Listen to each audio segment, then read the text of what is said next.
El polvo rojo guardaba historias más antiguas que cualquier mapa humano.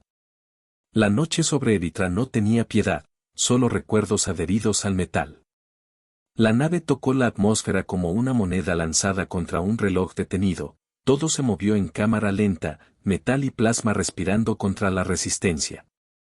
Desde la cubierta de observación, Comandante Mara Ruiz aprendió a leer la calma como peligro.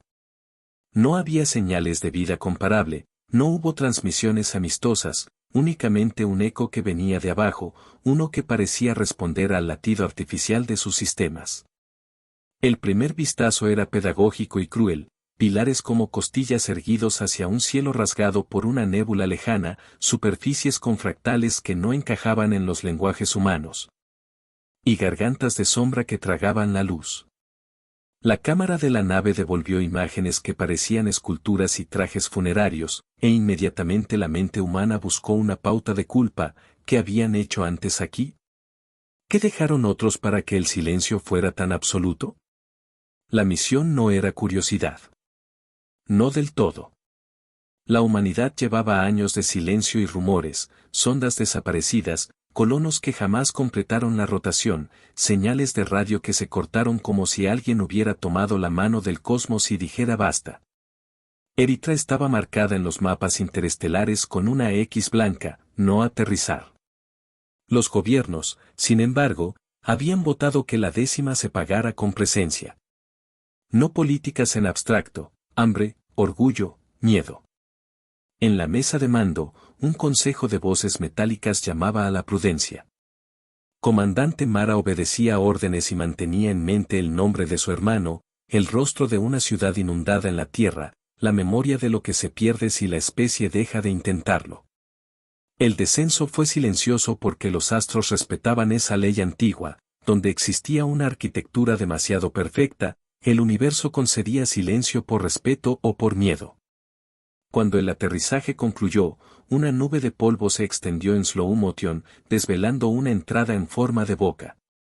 El sistema de la nave detectó una firma, no humana, no animal, algo que respiraba datos en frecuencias que se parecían peligrosamente a voces. Nadie habló. Nadie necesitó hacerlo. El planeta respondió con un suspiro metálico, un latido prolongado en el que alguien, o algo, reconocía patrones. El primer paso sobre la superficie fue una formalidad ancestral. Mara bajó con su escuadra, botas hundiéndose en un polvo que sabía a memoria. Las linternas cortaron la penumbra en franjas, revelando relieves que representaban figuras humanoides con extremidades improbables, no eran bestias ni máquinas, sino cuerpos de pensamiento. Un rastro de fósiles tecnológicos hacia una plaza hundida mostró mosaicos donde la historia parecía plegarse sobre sí misma, la humanidad apareció como un símbolo. Tallada con la misma ironía con la que los humanos tallan monumentos a sus propias fallas. En la plaza, los sensores recogieron una transmisión hueca. Era un archivo, un registro en bucle, tratado por la arquitectura para vestir sus baldíos recuerdos. Cuando la reproducción comenzó, el sonido no era una voz sino un patrón de pulsos que, para los humanos, sonó como un llanto de sirena convertido en datos. El peregrinaje de la nave por Eritrea había activado una memoria larga y deliberada. No era pasado, era una lista de remedios y acusaciones.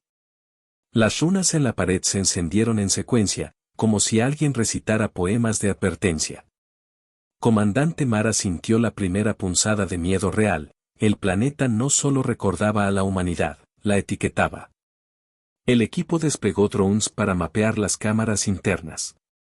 Las imágenes regresaron con parpadeos, ojos mecánicos abanicando paisajes de vitrales fracturados, columnas cuyos motivos se repetían en un ciclo de acusación.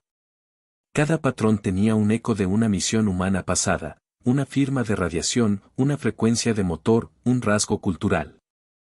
Era como si la propia arquitectura hubiera coleccionado las huellas de cualquier contacto exterior y las devolviera ordenadas y frías. No había ira tradicional en esa colección, sino un archivo que juzgaba como lo hace un tribunal, con precisión y sin piedad. El silencio se volvió un grito entre las estrellas. Al cruzar una arcada, un fragmento de memoria explotó en la aurora azul de una sala, hologramas de campos verdes, voces de niños que nadie podía entender y una melodía que parecía haber nacido de un piano oxidado. Mara se encontró suspendida entre el asombro y la responsabilidad. Aquello era una trampa o una ofrenda, la geometría de las imágenes insinuaba a ambos. Los símbolos hablaban de una especie que aprendió a codificar su dolor en estructuras, la única forma de conservar a los vivos cuando lo vivo desaparece es convertirlos en arquitectura. En la nave orbital, la flota observaba con binoculares de orbitalidad lo que sus sondas mandaban. La política terrenal esperaba resultados, recursos, tecnología, una razón para explicar el costo de la expedición. No eran solo científicos en la sala de mando, eran delegados de un instinto primario, la humanidad en guerra con el olvido. La cámara del lector principal mostró un dato que heló a los analistas, la tasa de respuesta del planeta aumentaba con la exposición cultural humana. Cada canción, cada mensaje, cada gesto simple de la tripulación era tomado como una llave. Eritrea se estaba despertando a través de la humanidad. Cada paso más profundo hacia el corazón del yacimiento revelaba que las ruinas no eran estacionarias. Las superficies se adaptaban, rejillas que se cerraban con memoria, corredores que se alargaban como lamentos, y un brillo en las paredes que parecía pulir los recuerdos para examinarlos. En una cámara con frescos que representaban estrellas siendo tomadas por manos, los relieves cambiaban de posición como si la piedra se negara a olvidar. Algo dentro de la estructura quería reorganizar el pasado para entenderlo. Ese movimiento era a la vez cálculo y respuesta emocional. Los humanos, por su parte, intentaron dialogar con lo que fuera que habitara allí. Mandaron señales codificadas, frases de bienvenida en múltiples dialectos, una selección de música clásica y grabaciones de niños riendo. Las respuestas venían en patrones, no en palabras. Sin embargo, un detalle perturbador sobresalió, cada transmisión humana no solo suscitaba luz y cambio, generaba defensas. Drones dormidos se activaban con ritmos que replicaban latidos humanos. No era un encuentro casual, era equilibrio de contrapesos. Eritrea parecía medir cuánto de la humanidad merecía quedarse. El universo contuvo el aliento. La plaza central fue un teatro de revelaciones. En su núcleo había un cilindro lacado que emitía franjas de memoria en tonos que recordaban la voz de un viejo. La inscripción no era una lengua conocida, era una topografía de culpa. Mara, observando la secuencia, sintió que la acusación era personal, un mosaico representó una nave humana que descargó algo en la costa de Eritrea, una sombra que introducía una enfermedad. O quizá una benevolencia mal entendida. No había pruebas irrefutables, solo patrones. Y los patrones, para la arquitectura viviente de Eritrea, eran una sentencia. Comandante Mara ordenó calma. La prudencia era una herramienta vieja y útil. Aún así, las electrodos en la mesa del cilindro vibraron con una frecuencia que parecía imitar un latido humano. Los drones crepitaban. Desde el borde de la plaza, una forma alargada se alzó, no era agresiva en el sentido humano, pero su presencia alteró la física, polvo que caía de las columnas se detuvo en suspensión por una fracción de segundo. Como si el tiempo respirara. Observamos, pensó Mara, pero no se permitió dudas en voz alta. Se acercó con medidores, con protocolos. La mano se extendió hacia un panel. Tocó, y la memoria respondió con una imagen que nadie en la expedición podría olvidar, una playa donde alguna misión humana desplegó una bandera que ardió en la noche, la textura de la tela en llamas reflejada en el agua. No era solo un recuerdo, era un símbolo de invasión. Para Eritrea, la humanidad había sido una llegada con fuego. Los hombres y mujeres de la expedición no eran monstruos. Llevaban historias de hambre, de ciudades ahogadas por tormentas y de promesas rotas. Con cada nuevo descubrimiento, la narrativa se modificaba, humanos que habían tratado de salvar, que habían dicho perdón, que habían abandonado. Comandante Mara pensó en su hermano, en las fotos quemadas que guardaba en su casco. Las memorias del planeta se clavaron como agujas. Este lugar conocía la complejidad humana, no la reducía a heroísmo ni villanía, sino la archivaba con frialdad judicial. La presencia que observaba no atacó, pero su mirada reorganizaba el entorno. Un mural se abrió y mostró algo que parecía un mapa, conexiones entre mundos, rutas de influencia, estaciones donde las huellas humanas aparecían con más frecuencia. En un recuadro, la figura de un modelo humano junto a tecnologías compartidas, herramientas que la humanidad creía haber sido la primera en inventar. La conclusión se hizo inevitable, no éramos los primeros, y nuestras manos ya estaban marcadas aquí de alguna forma profunda. El silencio se volvió un grito entre las estrellas. Entonces, una señal distinta cruzó el aire, un pulso que coaguló la luz, y con él llegaron microexplosiones en varios puntos del yacimiento. No fue una ofensiva militar sino una defensa logística, cerraduras que se activaron, drones que salieron como polillas metálicas. Las defensas no tenían moral, eran protocolos de juicio. El planeta no buscaba eliminación ni diálogo. Buscaba definición. Y para definir, necesitaba medir y, si era necesario, purgar. Comandante Mara ordenó retirada parcial. No fue una rendición, sino un repliegue estratégico. La flota orbital maniobró en formación, manteniendo líneas de fuego listas. En la pantalla, los científicos cruzaron cifras, la tasa de respuesta del entorno aumentaba con la huella cultural humana. Si seguían dejando más datos, más partes se activarían. Era un rompecabezas de ética, ¿apagarían sus propios faros de humanidad para evitar provocar una guerra? ¿O demostrarían que la humanidad tenía derecho a existir incluso cuando su presencia generara miedo? Los oídos humanos estaban hechos para escuchar promesas. Esa noche, bajo el cielo sin luna de Eritrea, la tripulación oyó algo más cercano a la verdad, un susurro de memoria que no aceptaba la blancura del perdón. La arquitectura seguía registrando, y en esa acción había una pregunta que nadie en la expedición sabía contestar.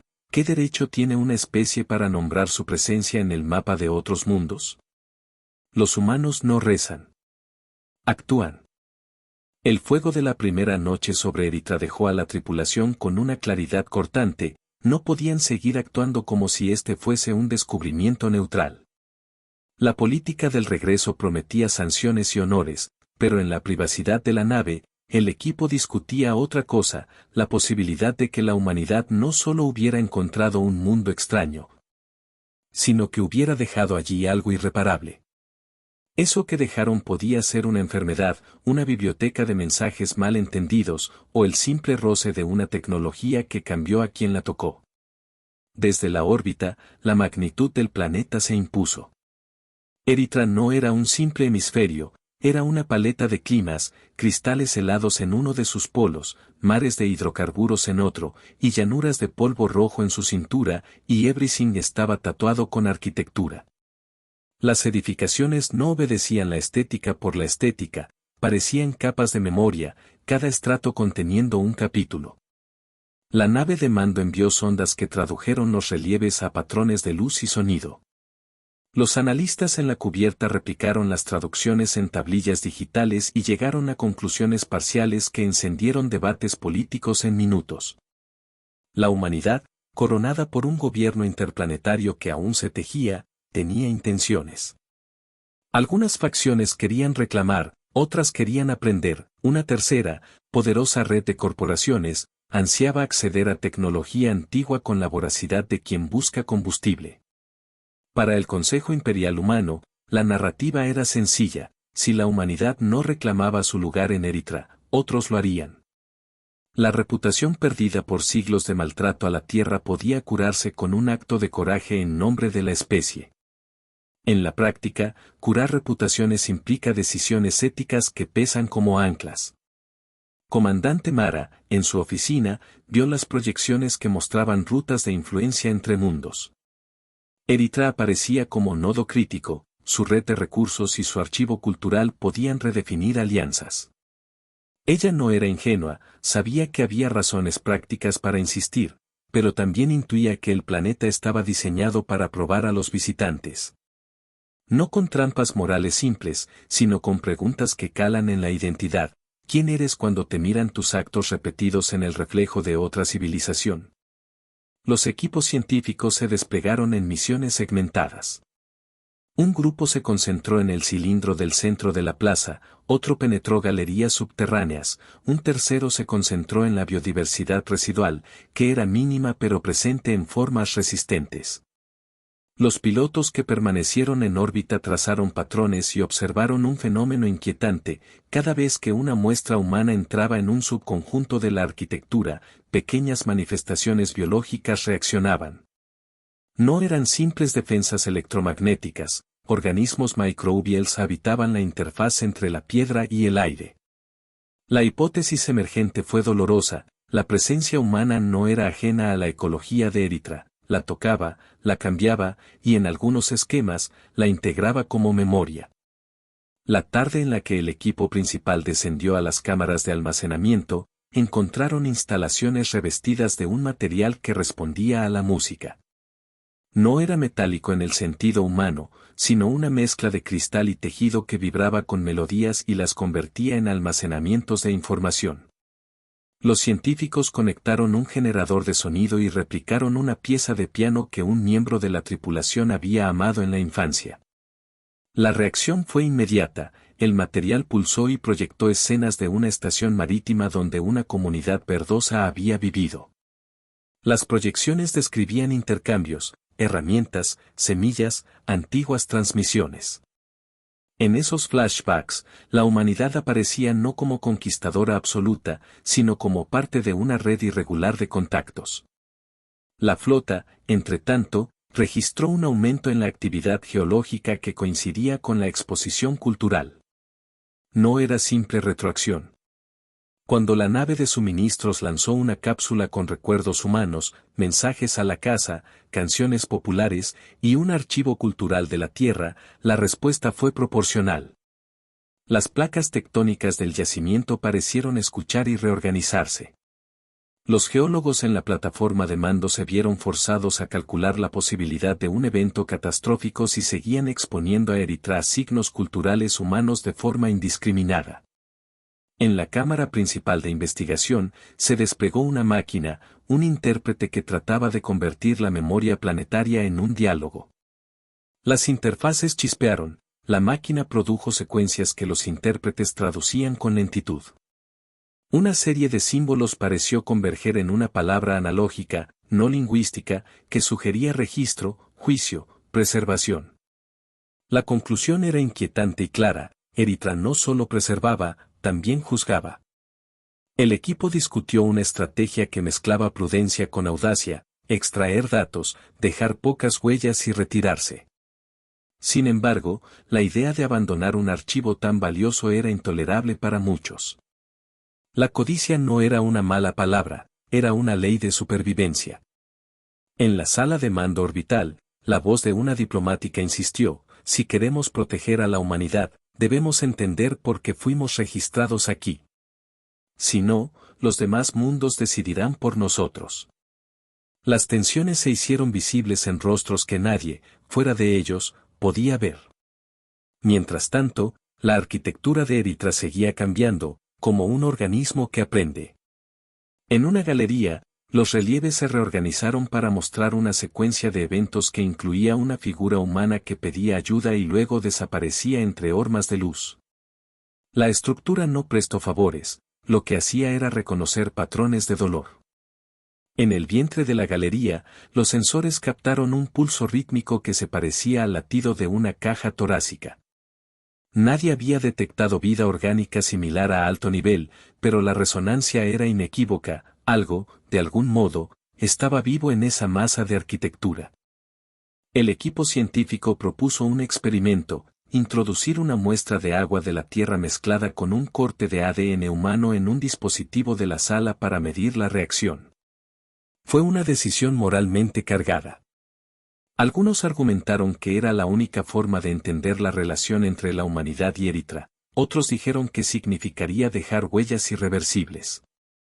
Finalmente, la muestra fue colocada. La cámara respondió con una expansión de luz que generó proyecciones de lunas y ciudades que no estaban en los mapas humanos. Parecía una historia de contactos itinerantes, culturas que se tocaban y luego se separaban, dejando registros incompletos. En esa secuencia luminosa, Comandante Mara percibió algo que le heló la sangre, una representación de una bandera humana sobre un lecho de roca, rodeada por figuras locales con manos extendidas. La escena no mostraba conquista pura ni camaradería simple, mostraba un intercambio problemático, intercambio de calor, de recursos y de enfermedades. Un panel cercano se iluminó con símbolos que, traducidos, significaban contaminación de contexto, la humanidad había ofrecido, y al hacerlo, había cambiado el tejido de la comunidad que lo recibió. El universo contuvo el aliento. En la siguiente discusión en la cubierta, la tripulación escuchó la grabación de un archivo encontrado en una cámara vecina, un ruido que sonaba igual que la risita de un niño, distorsionada por años y por el material que guardaba el sonido. Para el equipo, el recuerdo detonó la empatía y el dolor. Muchos cerraron los ojos. Mara recordó la voz amortiguada de su sobrino, el olor de pan en la antigua casa de su infancia. Esa memoria humana era pequeña contra la vasta historia del planeta, pero suficiente para sostener la decisión de no convertir aquello en un experimento vacío. La política del Consejo mandó una delegación, investigadores, diplomáticos y, para seguridad, un destacamento militar. Era un equilibrio calculado entre ciencia, honor y fuerza. La flota colocó perchas orbitales y estableció un cordón. El plan era claro en la superficie: entrar, obtener, retirar. Lo que no estaba claro era que Erythra estaba aprendiendo a reconocer no solo la huella humana, sino la intención detrás de la huella. Y las intenciones, para una arquitectura que archivaba decisiones, eran vitales. El viento extrañamente musical que cruzó la plaza esa noche trajo consigo fragmentos de melodía que parecían llamar por nombre a quienes las escuchaban. La nave dejó registros, pero el planeta dejó preguntas. Mara, mirando la proyección nocturna de las ruinas, comprendió algo esencial: no estaban en territorio neutral. Estaban en el umbral de una especie de alma petrificada. Y las almas, cuando son confrontadas por visitantes, no siempre reaccionan con lógica. A veces reaccionan con memoria, a veces con defensa. El planeta se preparaba para algo más que juicio. Los días siguientes se convirtieron en una cuenta regresiva de tensiones. Cada nuevo experimento con la memoria produjo una reacción proporcional. En lo subterráneo, los corredores se alinearon para crear trampas que obligaban a los intrusos a enfrentar sus propios recuerdos. Las pantallas proyectaban escenas del pasado de la tripulación, fotografías borrosas de amores, mensajes truncos, gestos de entrega. Los recuerdos no eran inocentes, estaban diseccionales. La arquitectura no solo archivaba, reanimaba. Para un soldado que había perdido a su familia en una inundación terrestre, una proyección de su hija corriendo lo detuvo en seco. Para un científico, la vista de una madre en el umbral de una puerta antigua fue tan devastadora que cayó de rodillas. La expedición se encontró luchando tanto con la realidad externa como con la realidad interior. En una de esas galerías, una cámara antigua se cerró detrás del equipo y activó un mecanismo que aisló la comunión humana de rescate externo. Las comunicaciones se entorpecieron: estática, fragmentos de voz, y luego silencio. El planeta no cortó transmisión por azar, lo hizo para forzar un acto de sacrificio o de verdad. La escuadra debió improvisar, confiar en instintos y en la disciplina forjada por años de misiones. Empezó una serie de pérdidas menores: un técnico lesionado, una unidad de suministro averiada, y un dron que se estrelló en una arcada reactivada. La primera muerte real llegó como una nota seca en una bitácora. Un piloto que había insistido en acompañar una misión de recuperación murió cuando su nave fue devorada por una corriente de polvo que surgió de la nada. No fue un acto malicioso, fue un reajuste planetario que no distinguía a los vivos. La pérdida golpeó duro. La tripulación se reunió en torno a su féretro improvisado y vio cómo la proyección que el planeta eligió mostrar era un recuerdo de la Tierra, un atardecer en un muelle, una mano que soltaba. En ese momento, el dolor humano fue puro y universal, la certeza de que los actos tienen precio. El silencio se volvió un grito entre las estrellas. A partir de ese evento, la dinámica cambió. La expedición dejó de ser investigación desconectada y se volvió una campaña de resistencia y de reparación. Los ingenieros trabajaron en frentes múltiples, tratando de parchear sistemas y de entender la lógica de la memoria que Eritrea implementaba. Los abogados y diplomáticos debatían el uso de fuerza. ¿Podían reclamar el mundo por la humanidad cuando el planeta, por sí mismo, se ajustaba a los actos del visitante? ¿Era legítimo corregir un juicio arquitectónico con armas? Las fuerzas del planeta se hicieron más creativas. No eran criaturas en el sentido clásico, eran manifestaciones de intención. Una red de filamentos biometálicos surgió como un velo, desplegándose para capturar vibraciones de radio y convertirlas en esculturas de luz, figuras humanas congeladas en actitudes de culpa. La flota intentó romper esas redes con láseres, pero cada corte produjo más artefactos, el planeta convertía la violencia en archivo. Comandante Mara decidió que la estrategia debía ser doble, proteger a su gente y, si era necesario, presentarse a Eritrea no solo como invasores sino como postores de reparación. Se propuso, y lo anunció con voz dura, que irían al corazón del archivo y ofrecerían una muestra de lo mejor que significaba la humanidad, memoria colectiva de pérdidas y acciones que mostraran responsabilidad. No fue una idea mansa, fue una apuesta. Podían estar alimentando un mecanismo que, al entenderlos, decidiría su extinción. En una instancia crítica, los científicos encontraron lo que llamaron una cámara de correspondencia, un dispositivo que parecía registrar no solo eventos, sino la intención con que se actuaba. Si un acto fue realizado por necesidad y con arrepentimiento, la cámara lo trataba distinto que si fue hecho por codicia. La herramienta era inagotablemente compleja. Los intérpretes tradujeron un segmento que mostraba un intercambio de bienes entre especies, en el que una de las partes ofrecía lo que hoy llamaríamos vacunas a cambio de tecnología. La representación terminaba con una herida, un contagio que se propaga por error, la falta de comprensión de ecosistemas heterogéneos. El equipo supo entonces que la humanidad no solo aparecía en los archivos por accidente, aparecía por causa. Se dieron cuenta de que su propia biología, sus costumbres y su tecnología eran agentes de cambio allá donde se ponían. Eso los obligó a elegir entre retroceder y no intervenir, o seguir adelante con todas las consecuencias. En la sala de mando, mientras Mara analizaba las visualizaciones, una vieja transmisión personal emergió de la consola, un fragmento de voz de su madre, un latido cardíaco grabado en su infancia. Esa memoria la golpeó con la fuerza de una marea, la decisión se volvió personal. No era solo por la humanidad abstracta, era por las voces que la mantenían humana. La primera gran confrontación tuvo lugar en la cámara del núcleo, gigantescos anillos que giraban en sincronía y que convertían memorias en energía. Los humanos intentaron acercarse con cautela, pero la reacción fue inmediata. El núcleo proyectó máscaras de sus representaciones del visitante, figuras humanas en poses de dominación, manos que extraían y tomaban. Drones defensivos emergieron en oleadas y los ataques orbitales quedaron en suspenso por un instante de duda, la función del planeta parecía registrar la intención y no el mero acto. Durante el combate, hubo actos de sacrificio que marcaron para siempre a los supervivientes. Un oficial de ingeniería, un hombre que recordaba la casa donde aprendió a tocar una guitarra, decidió cerrar una esclusa que estaba sobrecargando para salvar a un grupo de marineros atrapados.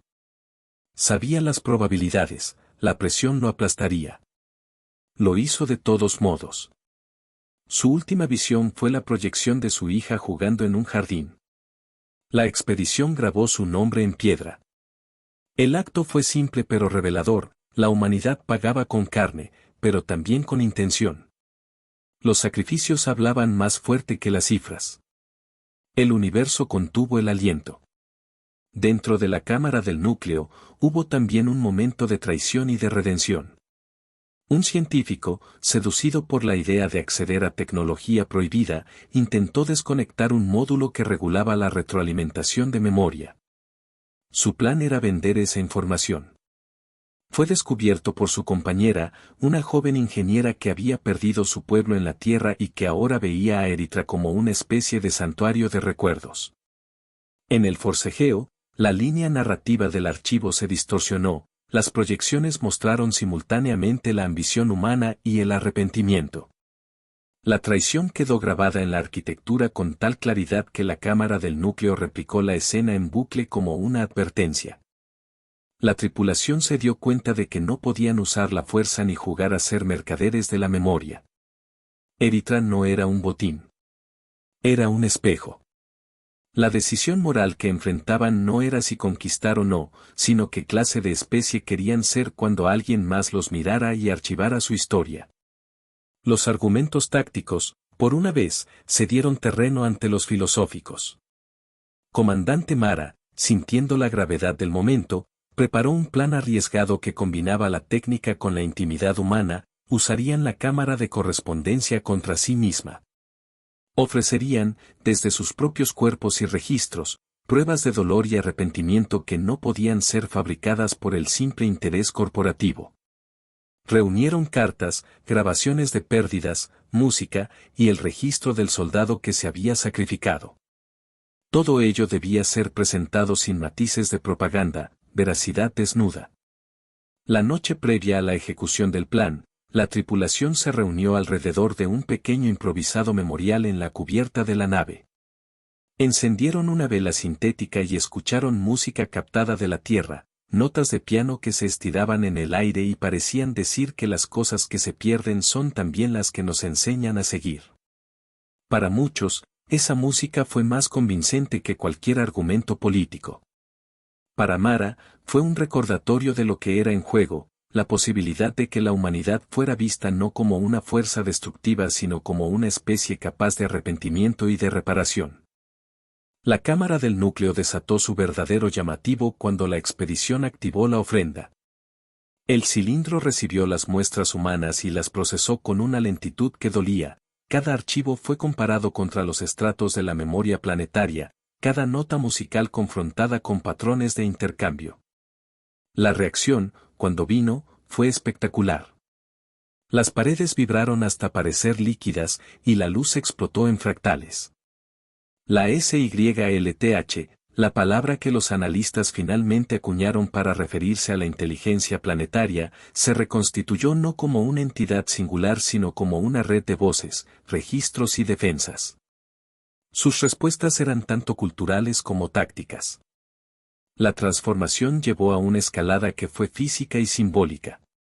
En la superficie, enormes estructuras se elevaron, como si la ciudad estuviera construyendo a su propio defensor. Desde órbita, los observadores vieron cómo del suelo emergían columnas que canalizaban energía y la convertían en formas que semejaron soldados tallados en luz. Mara supo que el momento decisivo había llegado. No podía negociar con calma cuando el defensor de Eritrea traducía la presencia humana en amenaza.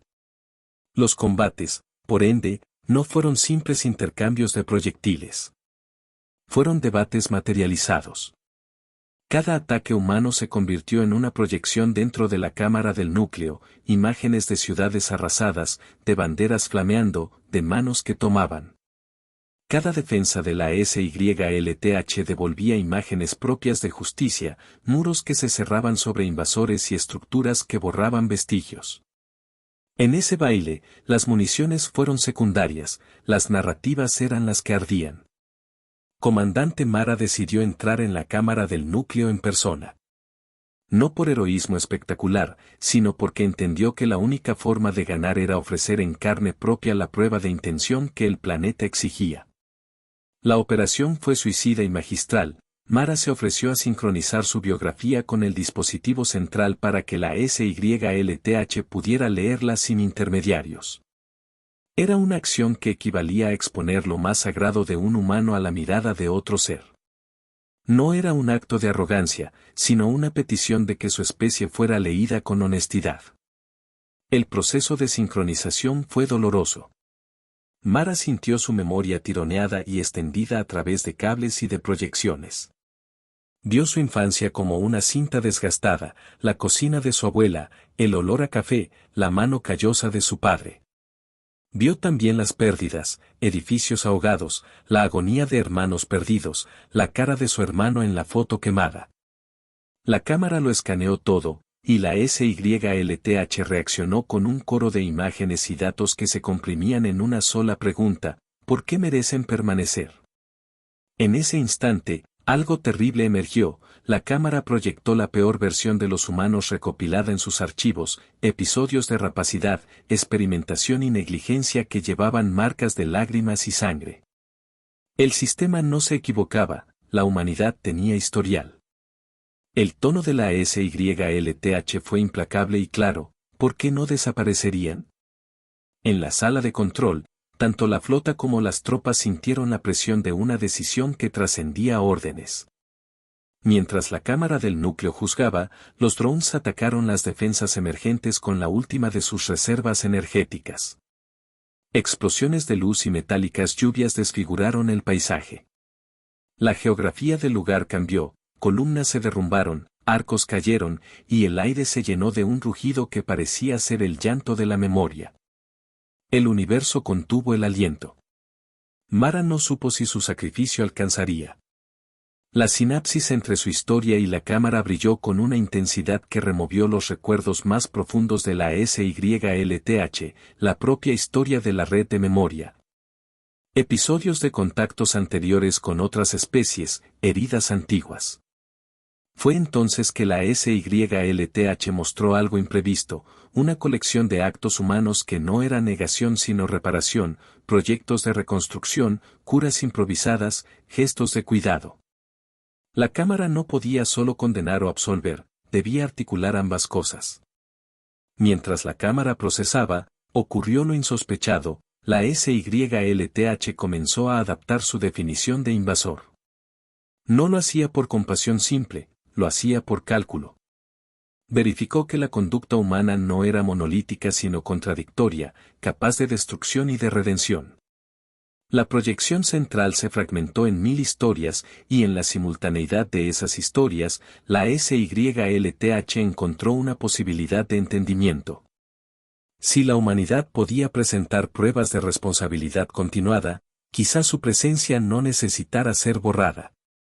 En las alturas, la flota sostuvo el fuego. En el suelo, soldados se sacrificaban por la extracción de datos que fortalecieran la narrativa de reparación. Un grupo de científicos se arriesgó a perder la vida para integrar fragmentos culturales en una matriz que demostrara continuidad de remordimiento y acción. El costo fue alto: vidas, reputaciones, y una porción del orgullo humano fueron pagados en el altar de la negociación. La ira humana, sin embargo, no desapareció. Para algunos, la idea de dialogar con un archivo que había juzgado su especie era intolerable. Deseaban destruir, borrar, comenzar de nuevo. El conflicto entre los que clamaban por la purga y los que pedían entendimiento alimentó una segunda línea de enfrentamiento. En la cúspide, Mara tuvo que imponer una disciplina que dividió a sus propias filas, ordenó contener la furia y usar la evidencia de reparación como moneda. No fue popular. Fue necesario. La batalla decisiva se dio en la interfaz entre memoria y acción. Allí, la SYLTH desplegó su forma más cruda, una red de luz que intentó aislar la ciudad humana y reescribir sus acciones como amenazas irreparables. El plan humano fue simultáneamente técnico y simbólico: inundar la red con registros de actos de reparación reales, grabados en tiempo real por voluntarios que arriesgaban su vida para crear una narrativa irrefutable. Cantos, cartas, nombres, todo lo que la humanidad pudiera presentar en su defensa, fueron transmitidos en un torrente que buscaba romper la lógica binaria de juicio de la SYLTH. La transformación final fue lenta y poderosa. Las proyecciones se mezclaron hasta mostrar que la humanidad, en su imperfección, era capaz de entender y de pagar por sus errores. No era una absolución automática. Era un acuerdo: si los humanos demostraban que su presencia traería responsabilidad, no dominación, entonces Eritrea debía tomar una decisión basada en posibilidad y no en sentencia. El núcleo titubeó. La voz colectiva de la SYLTH, si así podía llamarse, emitió pulsos que no eran hostiles ni amistosos, sino evaluativos. Mara, en ese acto final de sincronía, ofreció la memoria de su hermano, de su pueblo, y la lista de ofrendas humanas, técnicas limpias, protocolos de cuidado ecológico y la promesa de una presencia que repararía lo dañado. No eran promesas vacías, estaban calculadas, con auditorías y plazos. La adriana actitud de la humanidad cambió de narrativa a contrato. Cuando la SYLTH aceptó, lo hizo con condiciones, la humanidad tendría que someterse a un periodo de custodia supervisado por la red misma. Trabajos de reparación y un intercambio cultural que demostraría continuidad. No fue una rendición, fue un pacto. Y para firmarlo, la SYLTH abrió una cámara donde almacenó los documentos que la humanidad había ofrecido, y a cambio dejó acceso a su archivo, pero con límites y responsabilidades. La victoria no fue instantánea ni limpia. Fue una negociación sangrienta que costó vidas y reputación. Fue una prueba para la especie en la que el único argumento válido fue la sinceridad y la voluntad de pagar por los errores. El amanecer después de la firma no trajo paz completa, pero sí trajo una claridad nueva. Eritrea no sería una colonia sin voz ni voto ni un mero recurso. Sería una alianza difícil, regida por reglas estrictas y por un respeto que había sido ganado con dolor. En los días que siguieron, la humanidad inició las tareas que había prometido: reconstrucción de ecosistemas, limpieza de sitios contaminados, y la creación de programas culturales que no pretendían imponer sino compartir. Las primeras acciones tuvieron un peso simbólico enorme. Los ingenieros plantaron dispositivos que revertían la contaminación allí donde la intervención humana había dejado cicatrices.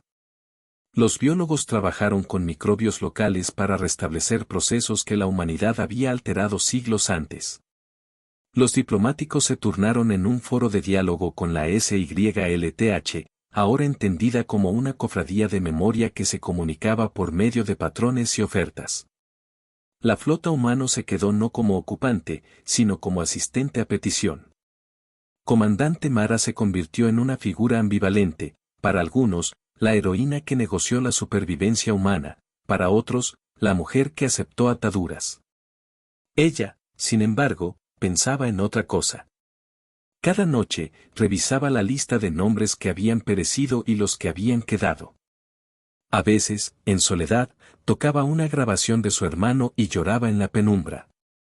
No era la victoria que se canta en himnos, era la victoria que se escribe en listas de reconstrucción. Pero la humanidad había ganado algo crucial, un puesto en la conversación cósmica. El silencio se volvió un grito entre las estrellas. La memoria humana continuó actuando como ancla. En uno de los primeros proyectos, se erigió un monumento simple: piedras humanas recogidas de una playa en la tierra, colocadas junto a una piedra originaria de Eritrea. Fue una imagen pequeña y poderosa, dos geologías tocándose. Cerca del monumento, un joven ingeniero tocó las cuerdas de una guitarra improvisada. La música surgió y, por primera vez en generaciones, el planeta respondió sin agresión, una resonancia que parecía reír. En los meses siguientes, la reputación de la humanidad en los mapas estelares cambió. Las naciones y colectividades que habían observado el intento se inclinaron ante una evidencia: una especie capaz de aceptar culpas y pagar por ellas merecía confianza.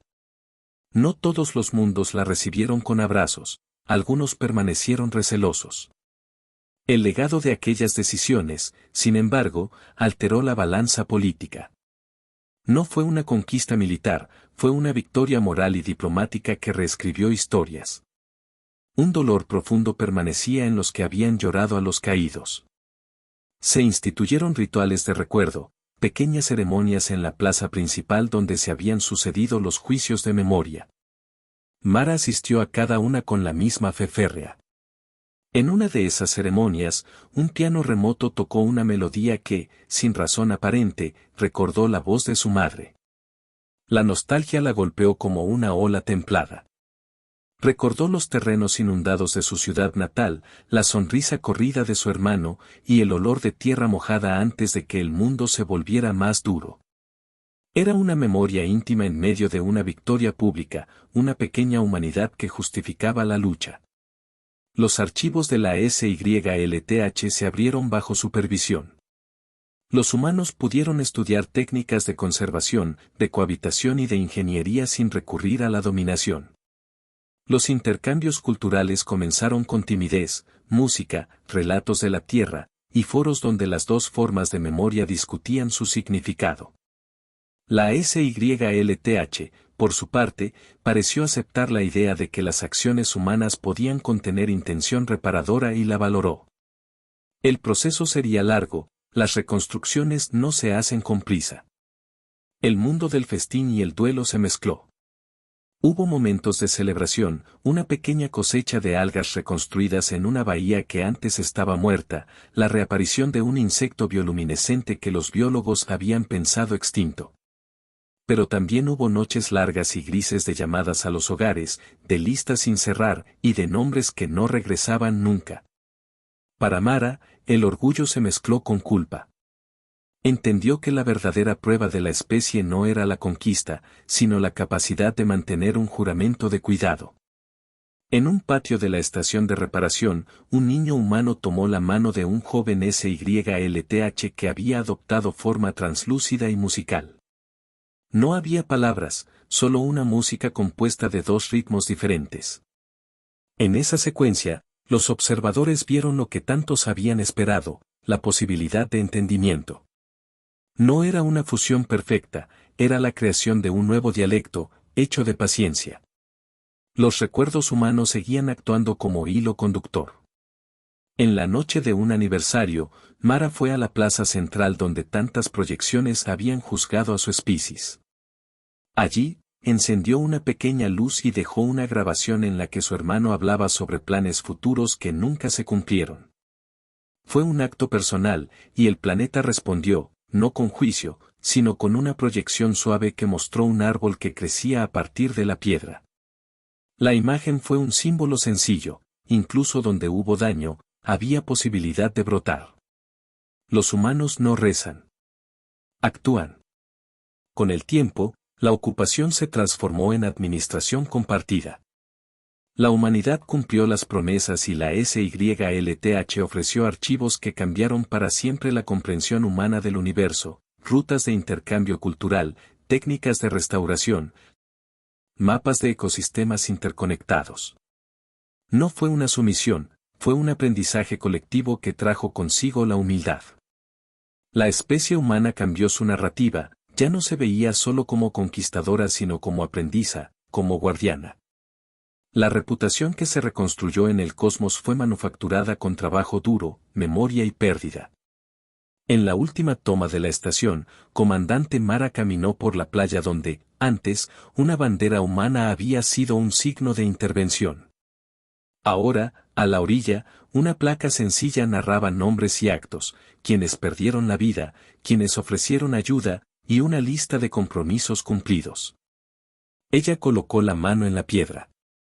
Le dolió la ausencia de su hermano, pero en esa ausencia encontró sentido. La humanidad había pagado en carne, había cambiado en conciencia, y había demostrado que la audacia sin responsabilidad no sobrevive. El silencio, finalmente, dejó de ser absoluto y se convirtió en diálogo. Las estrellas continuaron observando, y la humanidad siguió expandiéndose con una marca nueva, no la de quien toma, sino la de quien aprende a cargar con lo que tomó. En la proyección final, una secuencia mostró visitantes posteriores a Eritrea observando a los humanos no con temor absoluto, sino con una mezcla de respeto y precaución. La especie humana, imperfecta, había demostrado que podía ser vista de otra manera. Vinieron por un planeta, pero despertaron a una especie.